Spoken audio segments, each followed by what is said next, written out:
Well, thanks for that, guys. You know, my church doesn't normally do that for me, so you're already one up on them. And it's also great to see the focus of this CU. Do you know, there is nothing more important than people know and love and trust Jesus Christ. If you're here tonight just listening in, we're really glad you're here. I don't know pretty much anyone well in this room. But really, I've been asked to come here tonight to speak to those who know Jesus and want to be better equipped to actually take that good news out day by day and live it out. And what are we to get tonight? Peace we could have taken in 1,000,001 directions. That was the title I was given. Talk on the topic of peace. We could have talked about a lot of things. But I want to talk tonight on how does God's peace work? What is that peace that transcends all understanding? And what I want to convince you of is this. No matter how tough life gets, no matter how many of your dreams fall to pieces in your hands, Jesus is good enough that you can get up the next morning and live for him. So that's where we're trying to get to tonight. If we don't get there, I've failed in my mission. That's what I want to try to show you tonight from my experience and from God's word. And I want to bring those two things together. Because I guess when a lot of us talk about peace as a felt reality, what we mean is my circumstances and my expectations are lining up. And when we don't feel peace, what we mean is that my circumstances and my expectations actually are miles apart. Life is much tougher than I was expecting. This piece of work that I'm working on was way more difficult than I was thinking. And what I've allowed an hour for, I'm never going to get through. And I feel stress. I don't feel peace. Or, at a more catastrophic level, this person who I thought was going to make me happy for all of the rest of my life has just ditched me unexpectedly, and my expectations and my circumstances could not be further apart. Do you see? And we say when our things line up, when our expectations or circumstances line up, I feel peace. But I want to talk to you tonight about a situation where your expectations and your circumstances could be further apart than you have ever realised. And yet in the middle of it all, you still experience the peace of God which transcends all understanding. So if you came for anything else tonight, you're going to be disappointed, have a doze. If you came for something you think, that actually sounds like something I need to hear, then listen closely. Because I want to explain how we get there tonight. I don't know, if I asked you this question, please don't shout out because people will think you're big-headed. If I asked you tonight, is your life on track? There's a question. How many, yeah, me. You know, when I look in the mirror, I'm pretty pleased with what I see. You know, when I work out at the gym, I'm pretty pleased with the stats I'm getting right now. When I got my grades back from the last semester, man, I just nailed it down. And actually, more importantly, I'm also pretty popular. You know, on social media, I'm loved. On Instagram, I'm a thing. And actually, in real life, face to face, people love me too. You know, I've got friends. Life's sweet. Maybe that's how you feel. Do you know, until I was 40 years old, 5 years ago, my life was beautifully on track. I was kind of on plan A. Things had really worked out for me. I met the girl of my dreams when I was 18 years old, week 1 at uni. It's not bad, is it? Partly because I've gone with that intention. I come to university thinking, I just want to meet the girl of my dreams, and I was literally looking around the room, day 1, Christian Union meeting, thinking, right, who do I like the look of? Let's get it on. So I was blatant. Unfortunately for me, Elaine was a lot cleverer than me and a lot nicer than me. We met in a bar and she reckoned I was the rudest person she had ever met and vowed never to speak to me ever again. That's when your expectations and your circumstances pull apart. I didn't realise what I'd done, but I massively upset her, and for a year she didn't say another word to me. She avoided me like the plague. Then we got onto the committee together and she had no choice but to talk to me. So I was able to wear her down. In a couple of months we were going out. At 23 we got married and we began our careers. Mine was nothing stellar. I was a school teacher.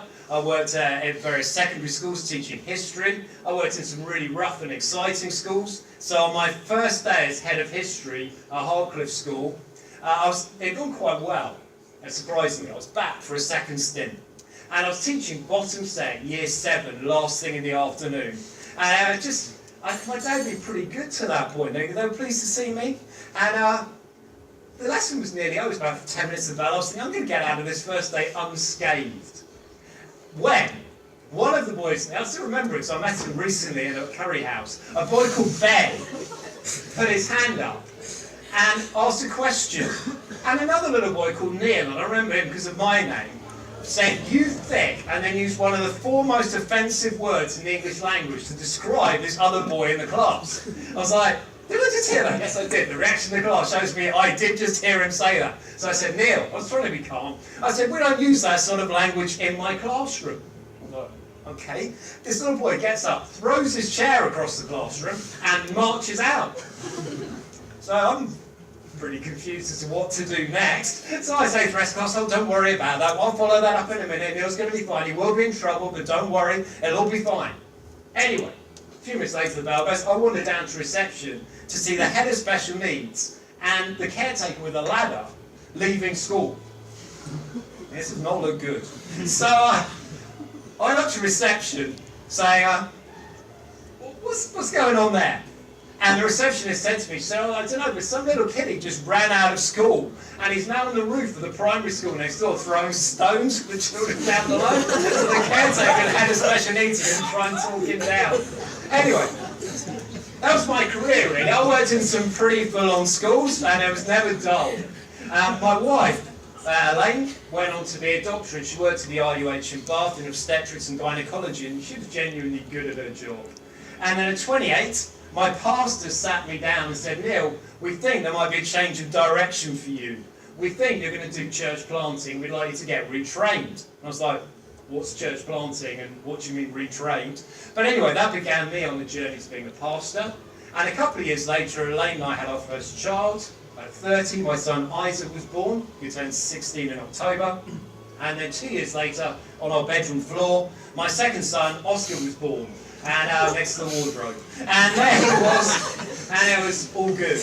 And so life was kind of ticking along. I was beginning to think, I've got this business of life sussed. My circumstances, my expectations have been a match up here. I'm married to the girl of my dreams in my 20s. Not saying we didn't argue, not saying life wasn't a total nightmare, but most of the time we got on. Marriage is not the answer to your problems. I've done it twice and it's tricky. Anyway, we got married, we had children in our 30s, I thought 40s, where I am now. I'll raise them and get them ready for uni. That's going to be my goal. Get them out of the house. At the age of 50, I can then empty nest and enjoy life. And then no pressure on the kids, but 60s, I want grandchildren. So I mean, right, that's the goal for them for there. 60s, 70s, I'll retire, and 80s, Elaine and I will go off into the sunset holding hands.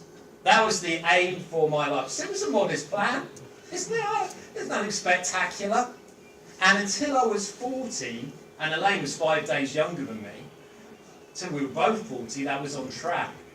And then on December the 1st, 2013, we went out for lunch to friends who live on the estate where we live. And I came back early because I was speaking at church that night. And when she came back, she couldn't stand up straight. She was bent over double. And I said to her, "What's wrong with you?" She said, "I've got chronic abdominal pain." Being a typical doctor, she said, "I'll take 2 paracetamol, go to bed, and we'll see where I am in the morning."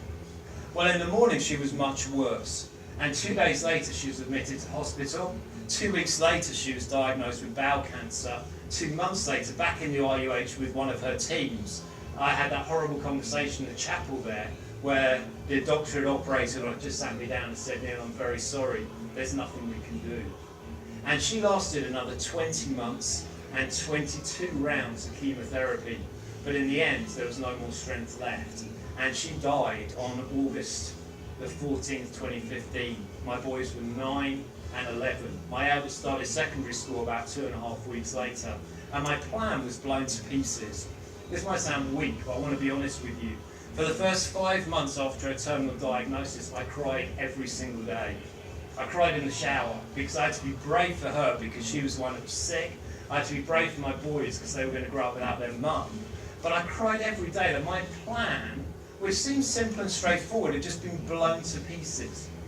And I prayed every day for her healing. And during that time, we saw miracles, but just not for her. Does that make sense? So I saw other people miraculously healed. One time I went to intensive care. The local school had phoned me up and said, there's a mum, she's going to die today. Please could you go down there to be with the family? Isn't that great? Wouldn't you love that if you were that? Not that it was great she was dying, but that the school would ring up a Christian and say, can you get down there because you're the kind of person they're going to need. We got down there and she was someone I knew. And she wasn't there, and I feared the worst. They said, oh no, she's upstairs in one of the wards. And I went in, we'd been praying for this lady hard. We looked after her children for her when she'd been in hospital. And she was sat up in bed, eating a yogurt and doing a crossword. And I was just like, this is amazing. We saw someone else healed from cancer. So we saw some amazing things, but it didn't happen for Elaine. And my whole world fell to pieces, because I thought I knew where my life was going, but it didn't hold. And what I want to do today is talk to you about the disciples who were facing a similar kind of crisis moment in this passage that we read. And they were knowing the opposite of peace. The very opposite. Jesus was talking to them. And the first words we read tonight were, do not let your hearts be troubled. Jesus looked at the faces of his 12 best friends. Judas was gone. And he looked at the rest. And he said, you are troubled men. He could see written on their face they didn't understand what was about to happen. He had just told them he was going to die. He had just told them that it was imminent. And they didn't understand why he was going to go to the cross. It could be you're here tonight and you don't get that either. Why did Jesus have to die on the cross? Jesus knew, but they didn't. And he was there as a substitute, as a sacrifice for all of the sins of all those who would put their trust in him from all of history. In that moment, he was bleeding and dying for you and for me, that we might know peace with God, that we might know that we would be safe for all eternity because of him. But they didn't get it. And so as he taught, they got more and more upset and confused. Do not let your hearts be troubled. Written on their face was fear. How could they know peace in the midst of this overwhelming trouble? Jesus said, you believe in God. And God for them was the God of the Old Testament. You believe in the God who made the world. You believe in the God of the Exodus who rescued the people from Egypt. You believe in the God who made promises that will last for all eternity. You believe in the God who promised the Messiah. And he said, you believe in that God. Now believe also in me. He wasn't saying there are two gods. He was saying, I am that God. I deserve that trust and that respect that you give to the God of the Old Testament because I am him. You believe in God to trust also in me. And I love that because he based on his relationship with God. My Father's house has many rooms. That would be so presumptuous for anyone other than Jesus to say. But he could call God his Father. The Bible actually says that for all eternity they were in a loving relationship. When we say God is love, Allah cannot be love in the way that the Christian God is love, because Allah is one and he is not personal. But the Christian God is Father, Son and Holy Spirit. So within the being of God, God has always had someone to love. And Jesus came that we might call God our Father, that we might be adopted into his family and bear his name. And he simply said to his disciples, in my Father's house are many rooms. If it were not so, would I have told you that I'm going there to prepare a place for you? And if I go and prepare a place for you, I'll come back and take you to be with me. You may also be where I am. You know the way to the place where I'm going. Jesus was saying that he would not only die, but he was trying to reassure them and say, my death is just a gateway to a whole other way of living. It's a whole other gateway to a place where actually my Father lives, and I'm going there to prepare a place for you. And if I go, I'll come back to take you to be where I am. You know, that is an astounding claim. But it wasn't just a claim, you see, that was unsubstantiated for these guys. They didn't understand it, but over the time they'd been with Jesus, they'd seen many miracles. In my lifetime, maybe I've seen 5 or 6 genuine, bona fide miracles. You may have seen way more than me. But these guys saw Jesus walk on the water. These guys saw him raise the dead. These guys saw him work miraculous healing after miraculous healing and drive out demons. They saw him command a storm. You know, they knew this Jesus had power and authority. What they didn't know was why this Jesus, who had power and authority, would lay down his life. How could it be that he would die? And Jesus was saying it was for a purpose. It was so people like you and me need not be afraid, come what may, of death. My wife died at home with me and my boys. I had nursed her through the last months of her illness. Not on my own. I've got double C in science, so I'm not qualified. But with the help of medical experts, I saw her through to the end.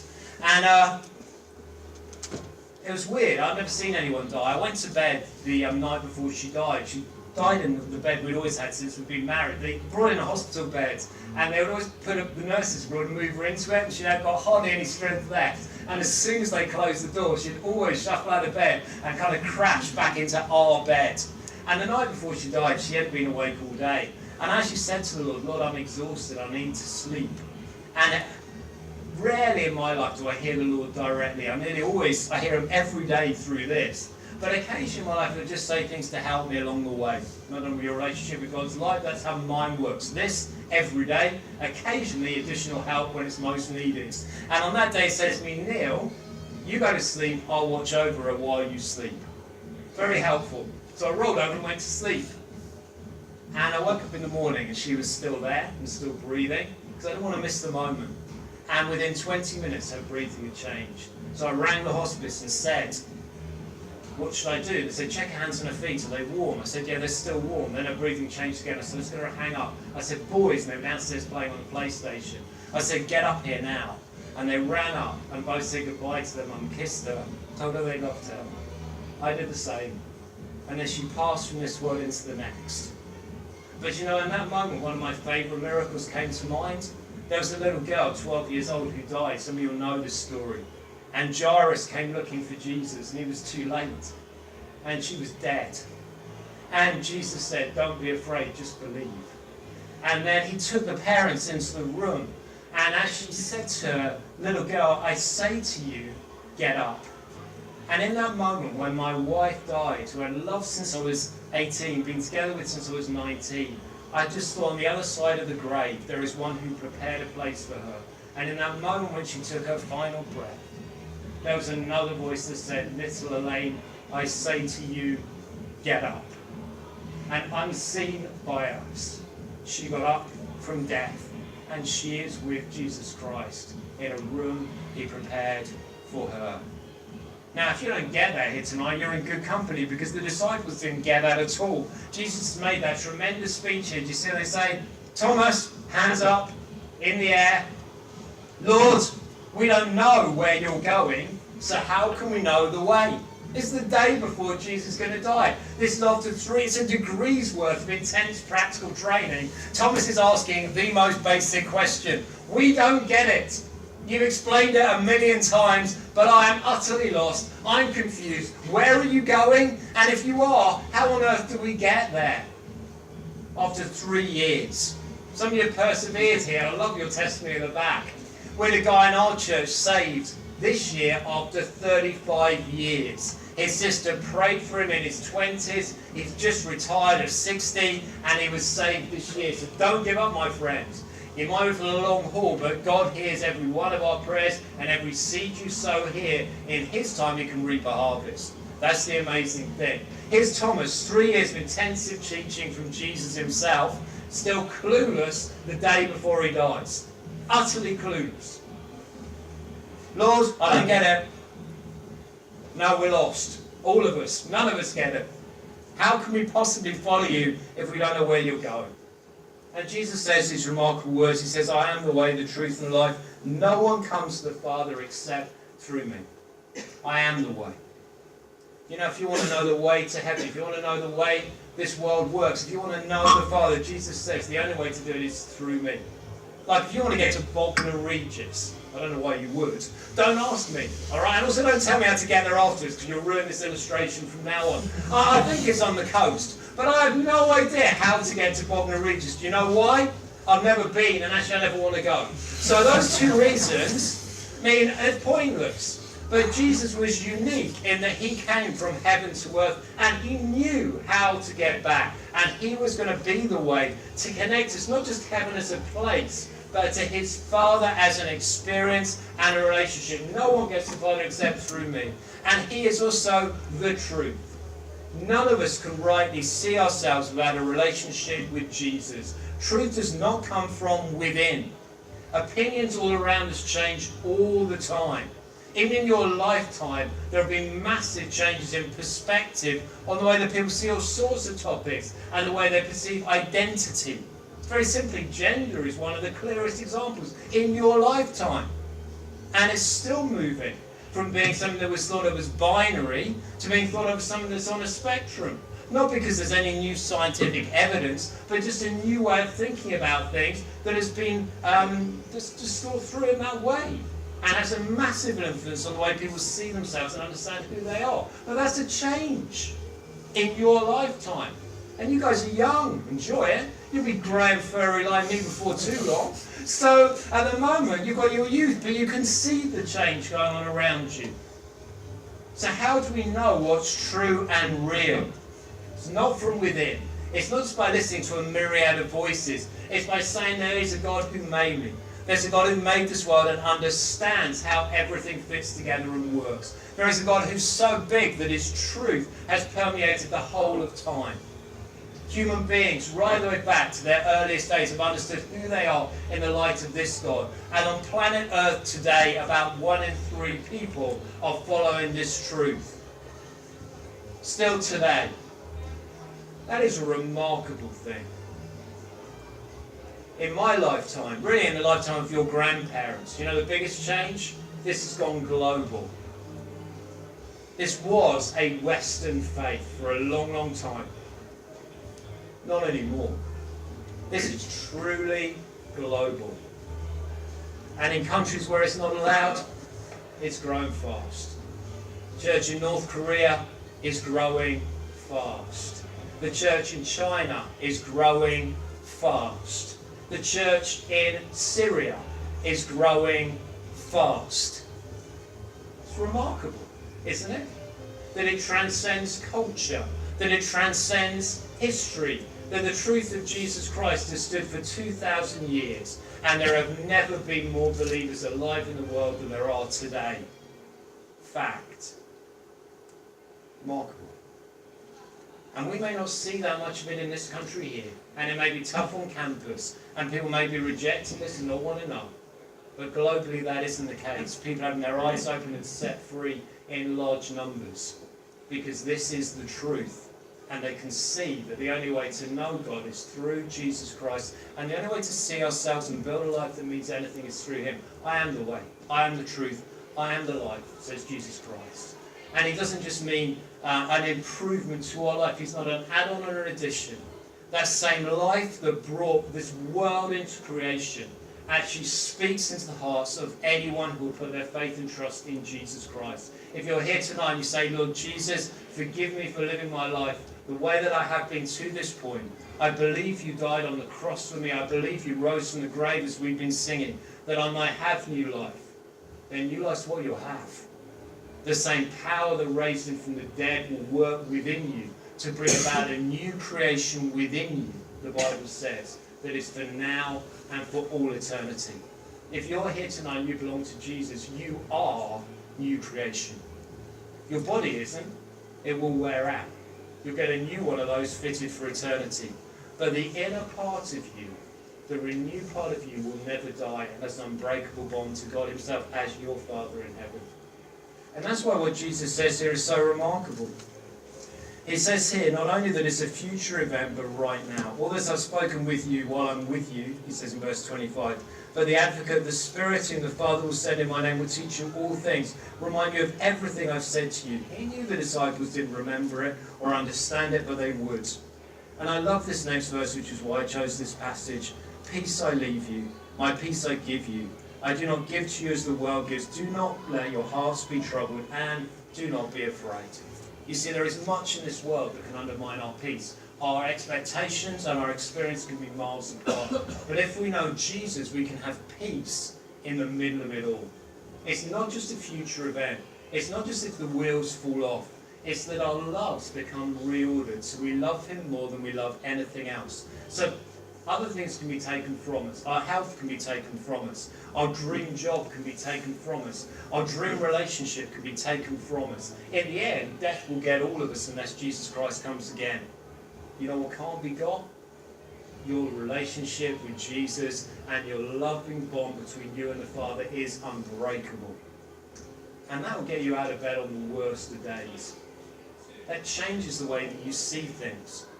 You see, I saw this once before. My brother's wife died when she was 35. She got breast cancer. And I remember, some of you know my brother because he's your pastor. I went round to his house about 2 weeks after she died. And on his fridge, he was still in the early stage of grief, she died very suddenly. He said to me, Neil, do you know this song? And I turned around and he printed out on his fridge, my heart is filled with thankfulness to him who bore my pain, who plumbed the depths of my disgrace and gave me life again. And I saw in that moment a reordering of love.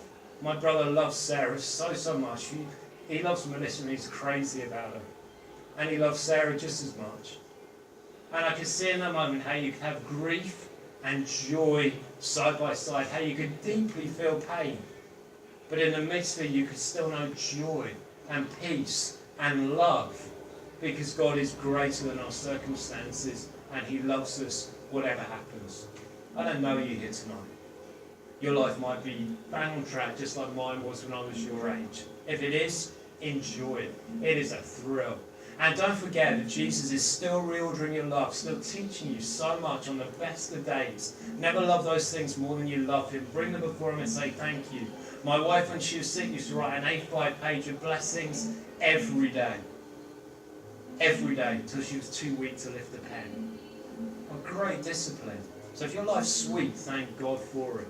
If your life's hard right now, there is no way you can fall beneath his love. The last time my wife got out of bed was a week before she died. And she came downstairs, and it was the Bristol Balloon Festival. I don't know if you're aware there is such a thing. It was one of her favourite things. Hot air balloons, they fly over our house. So it was a massive effort, but she came downstairs and she sat in the garden in a deck chair watching the balloons go over, and she was so happy. And I was playing cricket in the garden with the boys, and she was really enjoying it. So much energy and strength. And I saw her go back into the house and sit on the sofa. She fell asleep for a little while, then she woke up. She picked up a pen and she started writing something on a card, and her eyes had begun to go, the cancer had really taken her. It was very spidery, and she wouldn't show me what it was, which was fine. And she hid it, and she put it in a memory box for me, so after she died I'd have things to remember her by. And she simply wrote on this card these words, and I finished with them for you here tonight. She wrote on there, and on that day, when my strength is failing, the end draws near, and my time has come, still my soul will sing your praise unending, 10,000 years, and then forevermore. There is no better news on campus than Jesus is alive, he saves. There is nothing that people out there need to hear tonight. They're having the time of their lives out there at the moment. But you know what? There is something even better than dancing here. And that is to dance in the presence of the Lord Jesus and never have to leave.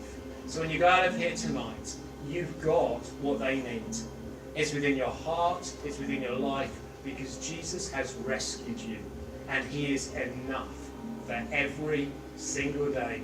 Come on, man. Let me pray for you. Father, I want to pray for my brothers and sisters here tonight. Lord, starting out at just such an exciting phase of life. And Lord, I pray for those here who are just having the time of their lives right now, and I pray you fill them with gratitude and joy, and that the things that this life and this world can offer will never become more important to them than you. And Father, I pray for any here tonight who are really going through the mill, maybe with their mental health, maybe with bereavement, maybe some of the things we've touched on here tonight, with illness, with cancer. Lord, these things are around us in this broken world. But I thank you that your grace, your love, and your plan are better than ours. And Father, I pray that you would lift up brothers and sisters here tonight who feel broken and who are struggling. And Father, I pray that you would unify this group to take out the good news of Jesus onto this campus, that many might turn to him and be saved. Father, give them perseverance, give them a love for those who don't yet know you. And Father, I pray there will be testimonies of your saving grace in this room, week after week, month after month, year after year, because Jesus Christ is Saviour and Lord, and he loves like no other. And we pray these things in his name. Amen. Amen.